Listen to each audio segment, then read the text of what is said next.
అంటే గతంలో ఈయన దావోస్ పర్యటనలో వెళ్ళినప్పుడు అక్కడ ఉన్న వాళ్ళు డిబేట్లో పాల్గొన్నాడు. డిబేట్లో అడిగితే దానికి సమాధానం చెప్పడానికి ఇది చాలా పెద్ద లెందీ క్వశ్చన్, నా వల్ల కాదని మెదకుండా మాట్లాడుకుని ఉన్నాడు. ఇంకో ఆయన ఏమన్నా నా అక్కడికి వెళ్తే చలిగా ఉంటుంది, నేను అక్కడికి వెళ్ళి స్నానం చేయలేను కాబట్టి నేను వెళ్ళడం మానేశానని చెప్పిన వ్యక్తులు ఇప్పుడు ఇలా మాట్లాడటానికి కారణం ఏందంటారు అసలు? అంటే దావోస్ పర్యటన అంటే వీళ్ళ దృష్టిలో ఎలాంటిది అంటే అండి, 10th క్లాస్ పేపర్ దొంగతనం చేసిన లాంటిది. 10th క్లాస్ పేపర్లో దొంగతనం చేసిన లాంటిది వీళ్ళ దావోస్ పర్యటనలో. వాళ్ళ దృష్టిలో జైలు దావోస్. అక్కడికి వెళ్ళి పలకరించిన వాళ్ళందరూ దావోస్ వెళ్ళి పరిశ్రమలు తెచ్చిన వాళ్ళే. వాళ్ళకి దావోస్ అంటే జైలు. ఆ జైలుకి వెళ్తే వాళ్ళు దావోస్కి వెళ్ళినట్టు. వీళ్ళకేం తెలుసు అండి, పిచ్చోళ్ళు. చంద్రబాబు గారి విజన్ వేరు, ఆయన తెచ్చే పెట్టుబడులు వేరు. ఈ రోజున అవి తీసుకురావడానికి ఆయన ఎంత కష్టపడుతున్నారో ప్రజలందరికీ తెలుసు. 2014 నుంచి 19 వరకు చంద్రబాబు గారి మాట ఏ దేశంలోనూ కాదనలేదు. ప్రపంచ స్థాయిలో పర్యటించైనా పెట్టుబడులు తెచ్చిన ఏకైక మొనగాడైనా. ఇప్పుడు చూస్తే వాళ్ళందరూ పెట్టుబడి పెట్టడానికి రావడానికి భయపడుతున్నారు.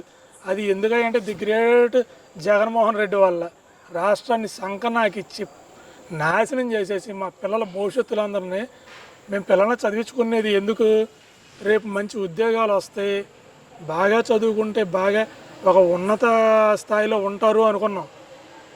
ఎక్కడికో వెళ్ళి చదివే అవసరం లేకుండా ఆయన అక్కడి నుంచో పరిశ్రమలు ఇక్కడ మా ఆంధ్రాకి తీసుకొస్తున్నాడు. మా పిల్లలు మా కళ్ళ ముందు ఉంటారు. ఇప్పుడు ట్రంప్ వచ్చాడు, ఏమంటున్నాడు, ఇక్కడ నుంచి అందరూ వెళ్ళిపోవాల్సిందే అన్నారు. అట్లా ఆ గతి మాకు అవసరంలే. మా రాష్ట్రం, మా సొంత రాష్ట్రం, మేము పుట్టి పెరిగిన రాష్ట్రం ఇది. మేము ఎక్కడెక్కడో పుట్టి వచ్చిన వాళ్ళం కాదు, మేము ఇక్కడ పుట్టి పెరిగిన వాళ్ళం.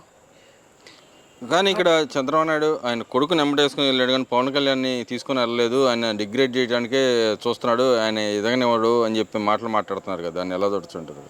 పవన్ కళ్యాణ్ గారిని ఎదగనివ్వకపోవడం అనేది ఎవరో చేయలేని పని అండి. అది పిచ్చి మాట. అది అతను ఒక ఆకాశం లాంటాడు. చంద్రబాబు నాయుడు గారు రాముడు అయితే ఆయన ఆంజనేయ స్వామి లాంటాడు. లక్ష్మణుడు ప్లేసులో ఉంది ఏకైక వ్యక్తి లోకేష్ గారు మాత్రమే.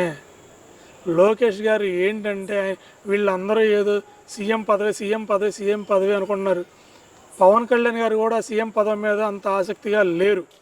మొన్న మీరే చూశారు, ఆయన సాక్షాత్ ప్రెస్ మీట్లోనే చెప్పాడు, ఏమని, సీఎం నేను కాదయ్యా చంద్రబాబు గారు, మనం ఆయన గౌరవించుకోవాలి అని.